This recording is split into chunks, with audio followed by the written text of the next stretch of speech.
Yeah, Melanie, we've had several updates over the last couple of hours since we've been out here in San Jacinto County. So the district attorney says that the suspect, Francisco Oropesa, is currently charged with 1 count of murder that will likely be upgraded to capital murder. And so I know many out there are thinking, why just 1 count of murder? Well, the investigation is still ongoing at this point, and it is very likely more charges will be added. And so I believe we have Oropesa's mugshot. We want to get to that right now because that was also just released within the last couple of minutes. So we're getting our first look at the suspect since he was apprehended several hours ago. And so we know that Oropesa was arrested yesterday evening. We have video of that as well. And we've also learned of 2 other arrests connected to this case. A 52-year-old woman described as a domestic partner of the suspect was also taken into custody yesterday.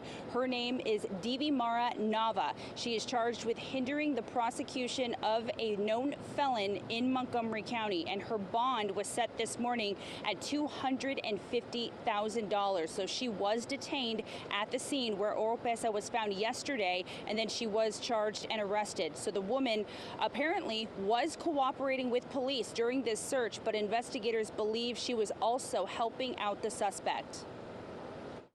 What we believe that Ms. Nava was doing is that she was providing him with material aid and encouragement, food, clothes, and had arranged transport to this house. Even while she knew that her husband was clearly the target of a criminal investigation. That's correct. And there was a second person who was also arrested in San Jacinto County. We are working to identify that person, but we know it's a man described as an acquaintance of the suspect who was booked on possession of marijuana charges, but they do expect to file additional charges that are directly connected to this case. So the deputy sheriff also confirmed Oropesa had a second cell phone on him while he was on the run and was using that phone to contact people while he was evading police. Just once we got the federal help with the electronic equipment and the phone analysis, then we could tell that he wasn't, people he was contacting were in the area and never left. And so Oropesa, we're told today, is going to go through magistration where he's going to be read his rights. He's also going to be told his charge, and then also the judge will determine probable cause and then set the bond, which we already know and confirmed has been set at $5 million. And so we did ask if we could get a camera inside of that courtroom, but it does not sound like they do allow cameras. But Melanie, we just showed you that mugshot there. That is the face of the man, arguably the most wanted man over the last several days.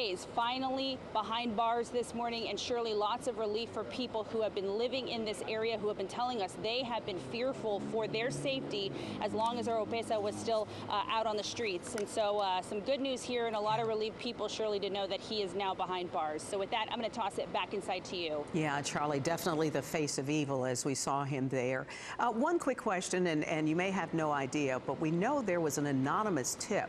Do they have any reason to believe it was someone fairly close to him? That's a great question, Melanie, and we have been asking investigators who spoke with us this morning that same question. Who is this person, and how did they know that Oropesa was inside of that house? And so at this point, they're staying very tight-lipped about that person's identity and what exactly they knew that led them to that home. And so at this point, we can only speculate. It's just, it sounds like this person maybe lives nearby. I did ask specifically, did this person spot him out on the property? How did they know? And investigators weren't ready to share that information.